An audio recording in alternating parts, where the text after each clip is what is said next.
Your neighborhood just got cooler with Kroger Delivery's refrigerated trucks. Simply order groceries at the same great prices online as in-store, and we'll bring them to you fresh every time.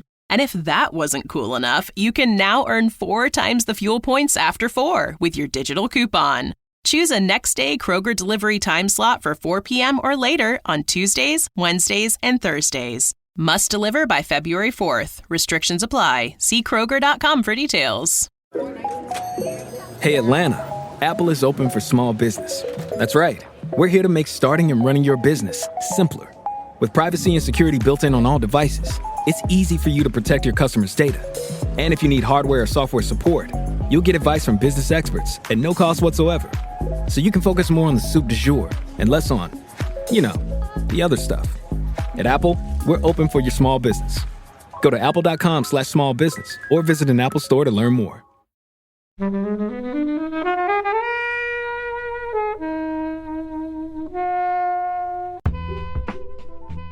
I love this film. I think it's great.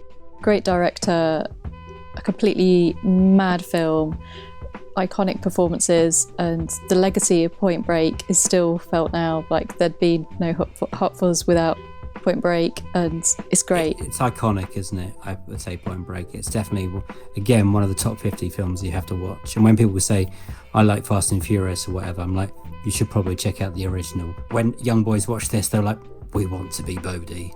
I want to learn how to surf. I want to be that cool. Mum, get some lemon in my hair. Let's get some dye going. Hello, everybody. Today we are recording with Rich. Hello. Dave. Hello. And as always, Kobe. Hello. And we're going to be talking about Point Break.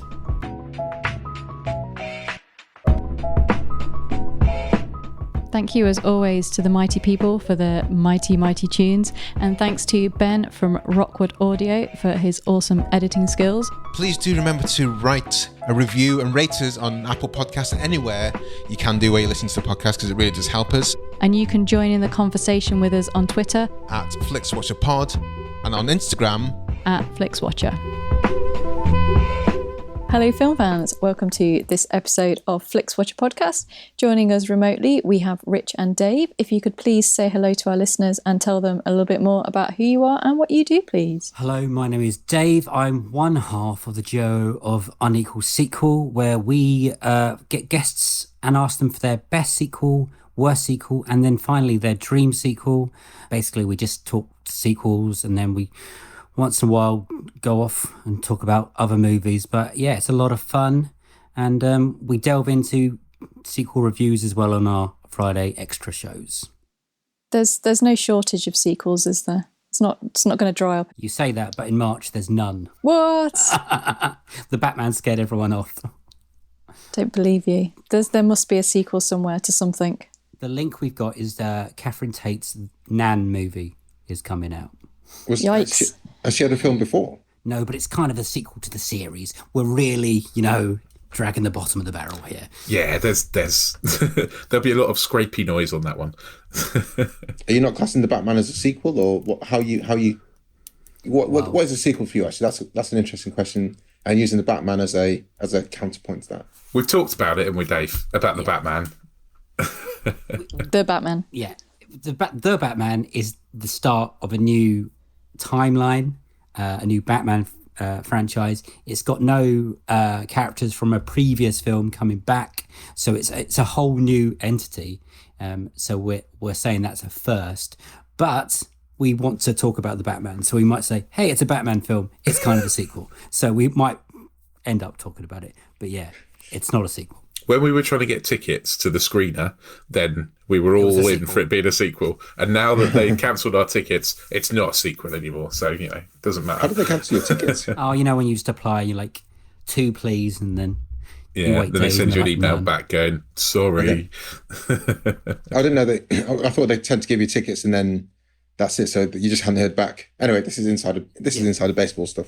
Rich, who are you? Oh, well, I'm the other host of Unequal Sequel, and all of what Dave said, essentially. Although in our dynamic, Dave does really all of the work, and I just turn up and talk rubbish. So yeah, that's my role. You chose the film today, which is Point Break. Can you tell us first of all why you chose it. And then you have 60 seconds to tell us the synopsis. I mostly chose it because someone else had picked Tick, Tick, Boom. But so that was out. But yeah, very much a seminal movie for me, Point Break. And I really like the Fast and Furious franchise, and I don't think that would exist without Point Break. I think it owes a lot to Point Break. Mm-hmm. Yeah, so it's a really good movie, and it still stands up for me. Okay, 60 seconds starts now. Okay, so Keanu Reeves plays Johnny Utah, who is the worst FBI agent in history. He infiltrates a gang of bank robbers who rob banks dressed in masks of ex-presidents. His partner, who's played by Nick Nolte, going completely... Gary Busey, sorry. I always get those two mixed up. It's really annoying. Yeah. Gary Busey, before going crazy, spots that they've got tan lines, so therefore they must be surfers. And Johnny infiltrates their gang, ends up becoming infatuated with a Patrick Swayze character, and then has to battle with his conscience, whether he should arrest them, whether he should be friends with them, and action and adventure ensue. Look at that for timing. Also romance there as well. Yeah. Laurie Petty. A childhood memory for me. Well, she's still around. She's in Orange is the New Black. She was, yeah. Very much more tank girl in Orange is the New Black than she's, this character.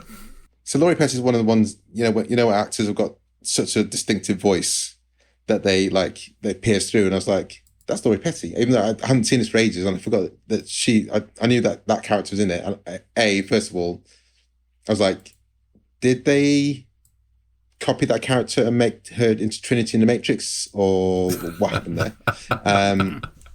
But her voice is like super strong. Like in Ghostbusters Afterlife, there's Annie Potts is in it, and you hear her voice before you see her face, and she's got one of the best kind of actor voices. I love her voice so much from Ghostbusters. But when you heard her on the screen, I was like, I know exactly who that is. And Laurie Petty has that same kind of voice as well. But she kind of leans into it more nowadays, I think. She's got more of that. She really leans into her voice a bit more in Orange is the New Black. But I don't know where I was going with this, guys. but she was really, I thought she was really cool in this. Oh, yeah. I mean, Laurie Petty in this movie essentially set me up for a teenage time of loving girls with pixie cuts. Basically, that was my... I don't know if it was my cinema awakening, but yeah, certainly some sort of teenage awakening. But yeah, I mean, it's so well cast, this movie. Yeah. I mean, Swayze's just ultimate cool, isn't he? He's this is peak Patrick Swayze. I think when young boys watch this, they're like, we want to be Bodhi. I want to learn how to surf. I want to be that cool. Mum, get some lemon in my hair. Let's get some dye going. Because Patrick Swayze auditioned to be Johnny Utah, and I don't know if he got turned down, but then he got the Bodhi character, which is the right choice for him, certainly. Oh yeah. I know that Keanu was like fifth choice. I think they had Johnny Depp. He turned it down. Val Kilmer turned it down. Matthew Broderick turned it down. Charlie Sheen turned it down. He always gets people's leftovers, doesn't he? And makes them into Matrix. I'm glad they all turned it down, because I absolutely love Keanu Reeves in this. I love everything about it. I love the slightly wooden, confused performance that he puts in, and I love the way that he looks at Patrick Swayze, and I love the way that he beats up one of the Red Hot Chili Peppers. Anthony Kiedis. Yeah, wearing his wetsuit. And yeah, I just love watching this. Made me remember how much I loved Keanu back then. So I love this film. I think it's great. Great director, a completely mad film, iconic performances, and the legacy of Point Break is still felt now. Like, there'd be no Hot Fuzz without Point Break, and it's great. Thanks for picking it. I'd like to stick on some of the cast a bit. we've had Dr. Cox. Yeah. Dr. Cox playing Dr. Cox. Yep. As he does in every film. Well, Patrick Swayze, because he's maybe the top Flixwatcher actor. This is Roadhouse. film number 3? This is film number 4. So Roadhouse, Dirty Dancing, Ghost. This. So for me, all crackers. I really want someone to pick Donnie Darko when or wherever this comes on, because that'll be the Patrick Swayze top 5 there. I'm not sure if there's another film you need to watch for Patrick Swayze, but this is Dirty Dancing is amazing. The Ghost is brilliant. Roadhouse is fantastic. This is just astonishing. Like literally, he was doing the skydiving. He does. Do you know what I mean? All his own stunts. He broke 4 ribs learning to surf. And he does he did 55 skydives for this movie, having never skydived before. Apparently, there's like skydiving instructors like, he's a natural. It's like just. Oh, he would be. He would be, wouldn't he? Yeah. But yeah, I can't think of anyone better. No, I mean, watching those scenes based on the fact you knew it was him skydiving, it's such a difference between the camera on Patrick Swayze and him doing the flips and the stuff, and then the camera like zoomed like super tight on Keanu Reeves' face with a hairdryer. It's kind of like, oh mate, could you not try to kill yourself and throw yourself out of the plane a few times? But it's so good, Swayze in this. Was he nominated for any awards for this? Was it? I don't think so. Well, it didn't do as well as it should have done, Point Break, did it? Because it came out the same week as films. Came out the same week as Terminator 2: Judgment Day. Oh, mate. That must have been a very awkward conversation in that house, because at that point, James Cameron and Kathryn Bigelow are married, and both their movies are coming out on the same week. That wasn't a good idea. There's also this quite interesting thing, I think, as well, where James Cameron claims to have rewritten Point Break, and Kathryn Bigelow claims that's nonsense. So I don't know what kind of dynamic they've got going on there, but I wouldn't have wanted to be in their house and. Not very friendly. That's really tough, isn't it? Yeah, so I'm just going to put my release of my film onto the same day as yours. Is that okay? Don't know if it's linked, but they divorced in 1991. When did the marriage start crumbling? I mean, they're both great films. You wouldn't want to live without the other one, but also that's did Terminator 2 suffer as a result? I don't know. Probably not. It's kind of interesting, is it? Because we say it's an action film, but the action that's in it doesn't kind of like necessarily represent that much what it's about, because it's kind of about bank robbing, but we don't really see that much bank robbing happening. There's a lot of like jumping out of planes, but that doesn't really happen until sort of the end. And then there's quite a bit of surfing, but then that's not kind of like action with like guns and macho kind of action. Like surfing probably in the 90s was still very kind of like, hey dude, kind of like hippie-ish, not like, yeah man with the guns. So when has surfing ever been yeah man with the guns? It hasn't, but it was still kind of like seen as a bit like soft and hippie-ish. Yeah. And it kind of like it was very much like a subculture. It's never really been like mainstream. So, and then there's romance in it, but not the kind of romance that they want you to believe. So I don't know how it kind of fits in the 90s. I think watching it now, it kind of fits a lot more in cinema than maybe in the 90s when it was trying to be up there with the boys, but maybe it's not quite that kind of film. I think it's better now than it was then. I think it's grown now. But you're right. The real romance is between Johnny and Bodhi, isn't it? That's the real romance in this movie. Yeah. Was it unrequited? I don't think it is. I think Bodhi loves Johnny too. You can tell that at the end, can't you? I think that last scene that's supposed to be in Australia, but it's clearly like Oregon or something. Which I should also mention in that last scene. There's an Australian surfer that sort of says, "Don't go out there, mate. It's dangerous," or whatever he says. That's that guy who plays Trevor in Baywatch. Dave and I used to do a podcast about Baywatch a long time ago, and as soon as Trevor, I was like, "It's Trevor! It's Trevor from Baywatch." Basically, Baywatch is in the season 1 that no one ever watched or remembers, he was Is that the one with Eric Eleniak in it? Yes, that season. Yeah. He's a cocky Australian who works at the country club next door, who eventually becomes part of the team. And there's a bit of a cult hero for us because in his last episode, he's refused a sandwich and then disappears, never comes back again. So we always just wonder, never mentioned, never appears again. Just, sorry, no sandwich, bye. Off you go. Anyway, sorry, that's a complete digression from Point Break. Back to Point Break. Yeah, Dr. Cox. Yeah. I love John C. McGinley, and it is because of Scrubs, but it's great to have him. It's great to see him anytime because he had all these kind of bit part character roles, and he made them his own each time. In like Platoon. 7, yeah. But it goes to show that things like Scrubs is where he is sealed. It is his character. Office Space as well. Yeah. He's played great characters. He played in lots of films, but he just still didn't break through, and it's kind of interesting. All that talent there. I mean, very much a Dr. Cox character in this movie as well. Like very much the kind of angry man. It was like very, very angry police officer instead of very angry doctor. And he has some of the best lines, doesn't he? He has the young, dumb and full of cum line, which is early in there, gets it in.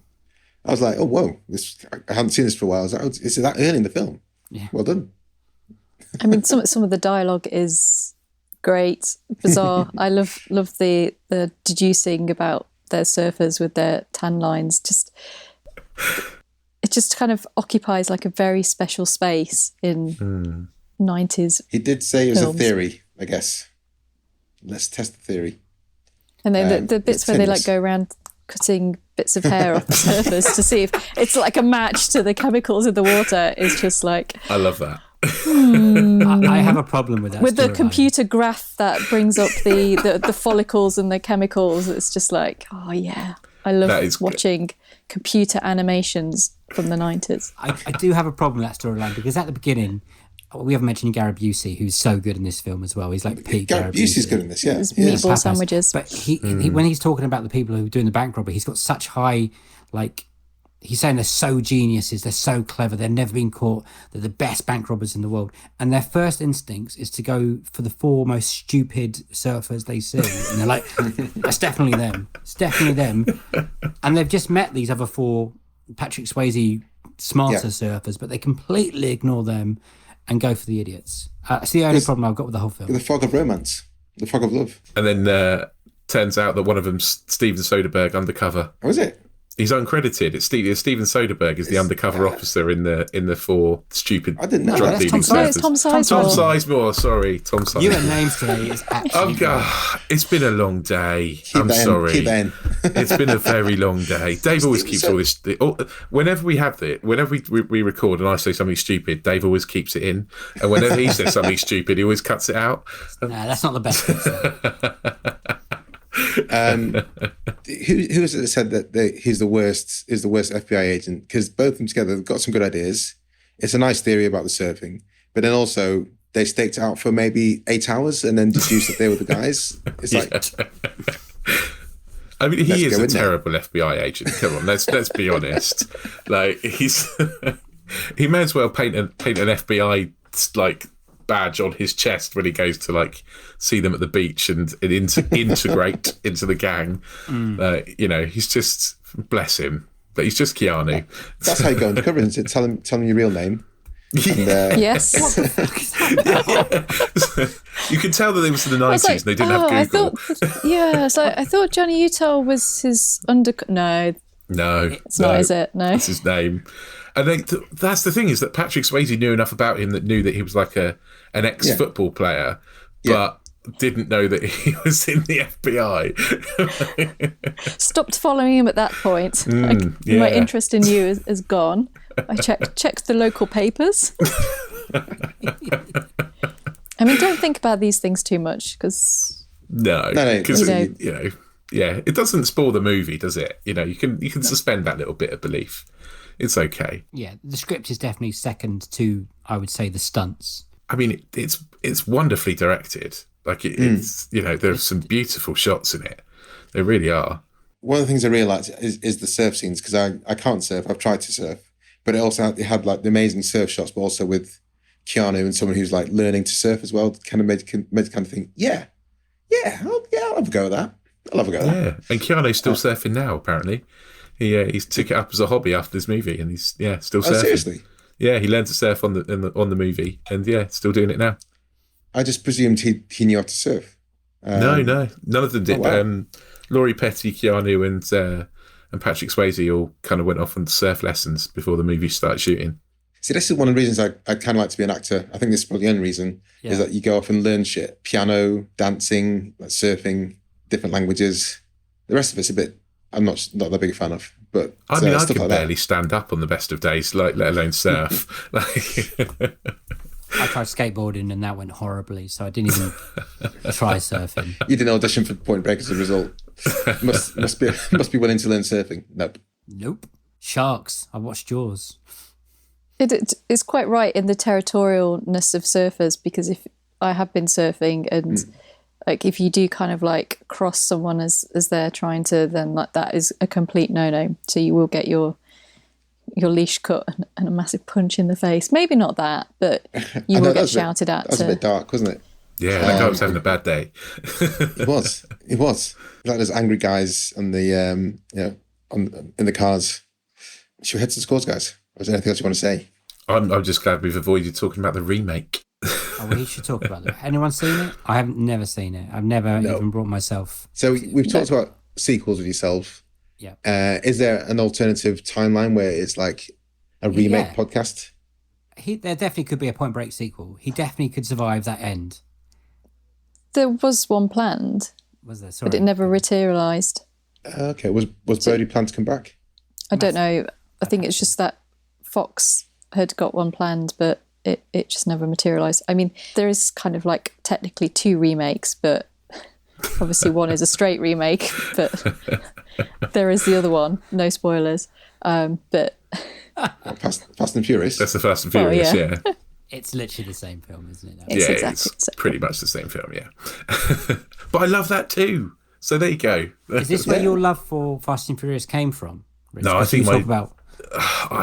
Well, yeah, maybe, because I loved Point Break before Fast and Furious, and I just loved cars when I was younger, and I think Point Break with cars, that just, what's not to like? Yeah. Well, there's no skydiving, is there? There's no Laurie Petty. There's no surfing. No, but there is Nos. Michelle Rodriguez. There's Michelle Rodriguez, and there's some awesome cars. Yeah. There's plenty to love in Fast and Furious. Well, guys, let's head to the scores.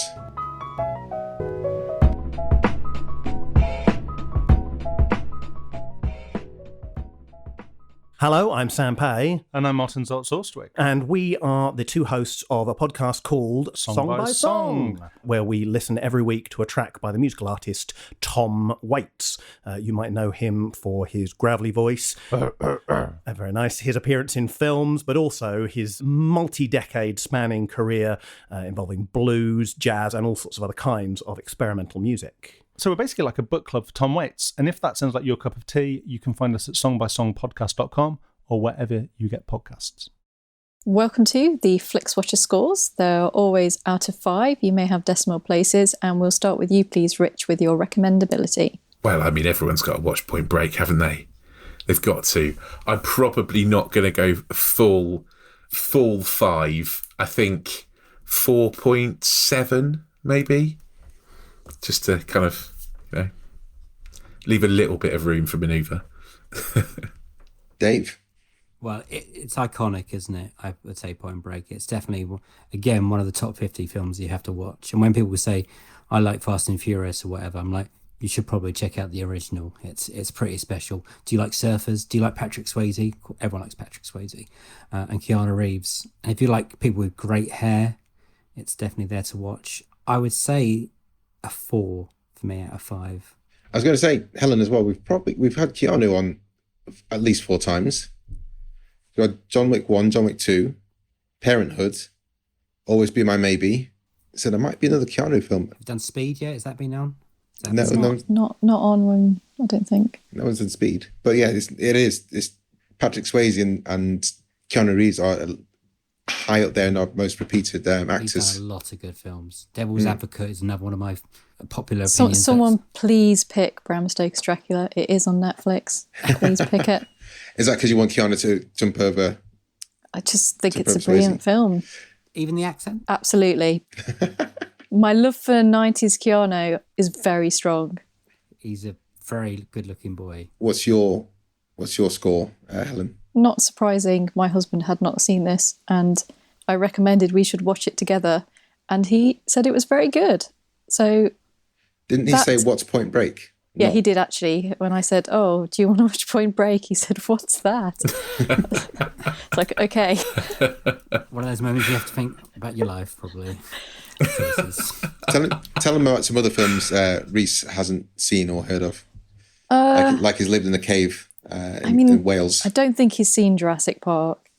That's the one. That's one. And Holy like smokes, Batman. the Terminator is a blind spot. Whoa. Yeah, it's fine. We have other interests. It's fine. I can kind of understand Terminator because, as an 18 when growing up, I meant to be able to watch it. But Jurassic Park was like the film that everyone went to see. Just everyone went to see that. Everyone in the whole world, apart from Reese. Yep. Everyone in the world went to see it. Has he seen Titanic? I'm just checking because everyone has seen Titanic. I've only seen bits of Titanic myself. I haven't seen Titanic. No, Yeah, I know what happens. So, like 20 people sent me the cat Titanic video, so I've seen Titanic. Plus, you know what happens at the ending, I guess. But Yeah. I thought it's the highest grossing picture for so many years. Didn't 'cause take my people- money. People Fuck watch it you, multiple James times. Cameron. Fuck you. We don't want no Avatar. Yeah. We don't want Avatar. You leave Kathryn Bigelow alone. Yeah. You can have your Aliens and Terminator 2. Nothing else. Yeah. So I love this film. I love Keanu Reeves in this. Patrick Swayze is really cool, and it's by a female director. So 5 from me. Brilliant. Yeah, 4.9. I need to watch this more. This is more next score, but it's fabulous. Repeat viewing score, Rich. Oh, it's got to be a 5, isn't it? I could definitely watch it. I could definitely watch it regularly. Yeah, and just like the scene in Hot Fuzz, where you know that they've watched it lots of times. Yeah. I could happily do that. Dave. How many people do you think watched Hot Fuzz and then didn't know Point Break, and then watched Point Break afterwards? That film. I reckon I imagine probably there's a fair chunk of people. Yeah. And Bad Boys 2 always And the Bad Boys 2 as well. was a weird choice for me, but It was. I wonder if they maybe went to Michael Bay and said, "Can we use Bad Boys 1, the better one?" Yeah. And he's like, "Well, I need some more Bad Boys 2, so can you use that?" I need some All right. money for some more exploding robots. Can you promote Bad Boys 2 for me instead? I hadn't watched this for years, Point Break, to be honest. I don't know why. It just never really came back on the radar. Very happy you picked it, Rich, because I thoroughly enjoyed it watching again. And I was like, this is brilliant. This is really great. I find it a little bit too long, if I have to be negative. But repeatability, it's very easy to watch because the storyline is quite wafer thin. Once you've bought into that premise, it's very easy to go again and you think, oh, wicked, I'll watch the skydiving bit again. Surfing's always fun. And like I said, Patrick Swayze and Gary Busey and Keanu Reeves, all of them. Yeah, I would go 4.6. Helen. Yeah, I think I may have seen it since I've had kind of Netflix, because I have remembered watching it fairly recently. So in the last 5 years maybe, and then had seen it quite a few times before then.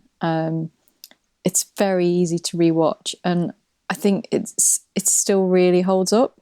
And it's probably is a little bit too long, so it's not going to be one I'm going to watch loads and loads, but still pretty strong. So I'm going to give it 4.5 for repeat viewing. Yeah, I'm going to go 4. It's more for the fact I think I may have watched it 3 times, and that's a travesty. And I think, when I typed in the name Point Break and it's 2 and a bit hours long, I was like, oh, it doesn't need to be that long. Why can't it be 90 minutes? It does feel like a 90-minute film, doesn't it? The premise. It feels like it should be a 90-minute film. When you describe it to your friends what it's about, it's like... Yeah. If it's, Absolutely. all right, that'd be a cool 90-minute flick, and you're like, oh, that's an extra hour on there. Small screen score, Rich. I think it's good. Yeah, it's fine. It's good on the small screen. I would love to have seen it on the big screen, and I never did. So, yeah, I think it's good on the small screen. I think it works just as well. You know, it's obviously a brilliantly watchable film because I've never seen it on the big screen and I still love it. So, yeah, I think again a good 4.5. I think for a small screen score. Dave. I think this will be better on the big screen. I think these and some of these set pieces. Imagine if they did that in IMAX. Now they probably did it in the remake, and no one give a shit. But Yeah, because it still has to be good in the first place. doesn't it? yeah, the storyline has to be good. I've never seen it on the big screen either, Rich. I would like to see it if it came back somewhere. Is it like an anniversary screen? I mean, at some if they point? do an anniversary screen, I'll definitely go and watch it. Yeah, and the soundtrack's pretty cool. It's all pretty cool. I would give it a 4. Helen. If you said, would you rather see Terminator 2 on the big screen or Point Break? I'd say Terminator 2, not necessarily Point Break. True. I mean, I've only ever watched it on the small screen. Probably far too young to be watching it when I first watched it, when it was on like a VHS. And I'm quite happy watching it on a decent sized TV, so 5 for me. Yeah, I mean, the soundtrack's all right, but I don't think the score it didn't pop out at me. Maybe just the way I was listening to it. Yeah, 4.5. It'd be cool to see in the cinema, but I wouldn't race to see it. I definitely do want to see T2 on the cinema. Engagement score, Rich. I don't think at any point I looked away from the screen. Like, I don't think, like, despite watching at home and having all the distractions of the dog and the phone and kids running around and stuff, like, no, I was pretty fully engaged in it, and I don't think there's any bit that drifts. I don't think there's any slow bits in it. I was pretty happy with all of it. So, yeah, I think a 4.8 for me. Dave. I wouldn't go that high. I find this. I love it, but I feel you can definitely stop it and then come back to it, and they're still surfing or still jumping out of the airplanes. And there's probably too much stuff of Keanu moping around. So engagement, and I stopped it to have dinner in the middle of it. 3.8. I stopped to have dinner in the middle of it. 3.8. Yeah. Helen.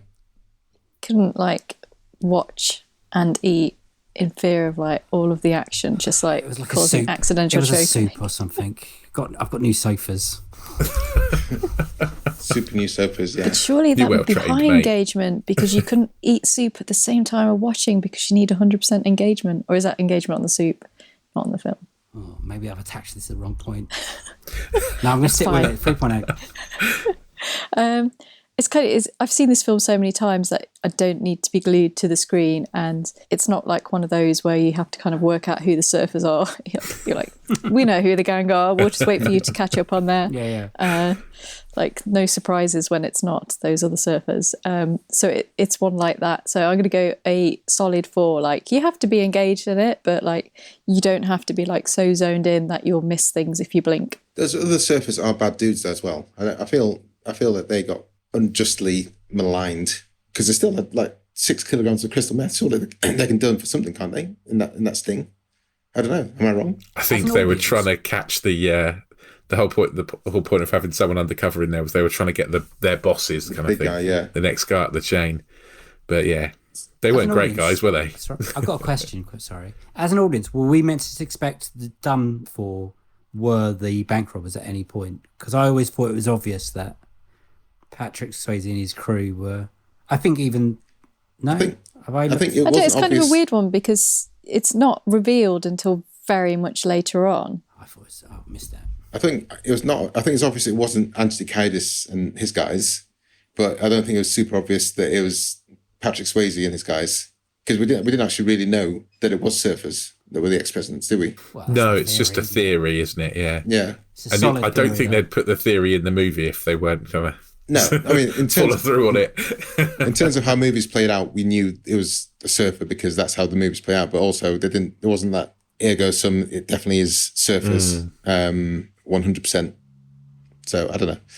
Well, I'm going to go for 4 for engagement score. That gives an overall score of 4.45625. It's very That's good. Very high. It's very good. It is. Not that there's a prize for choosing a high scoring film because it was all about discussion and you'll get your prize in the post, Rich. But yeah, it is high.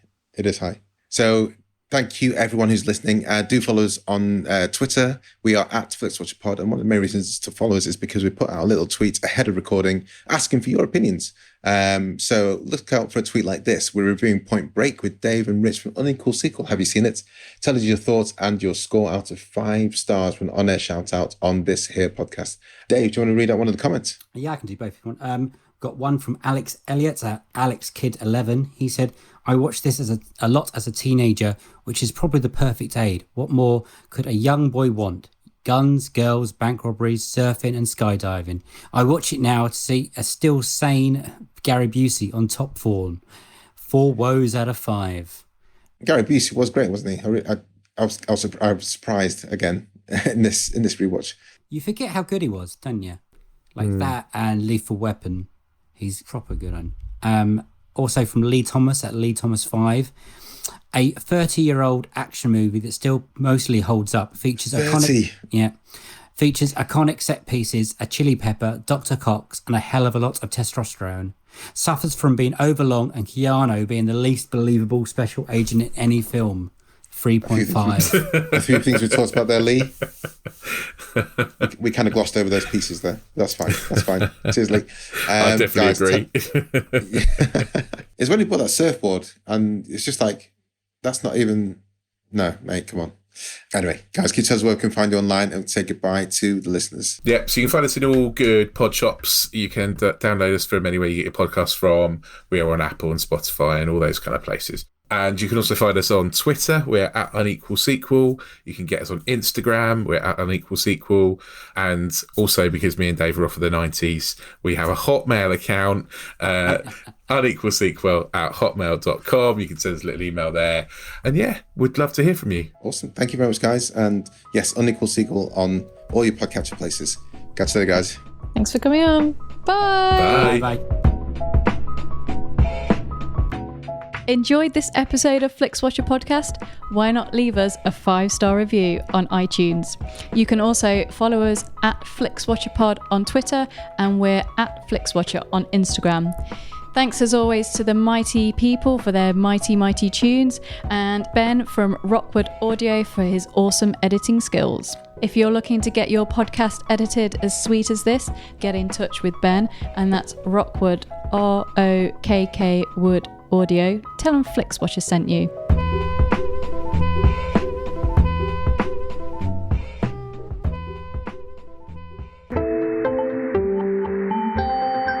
You just heard a Stripped Media production.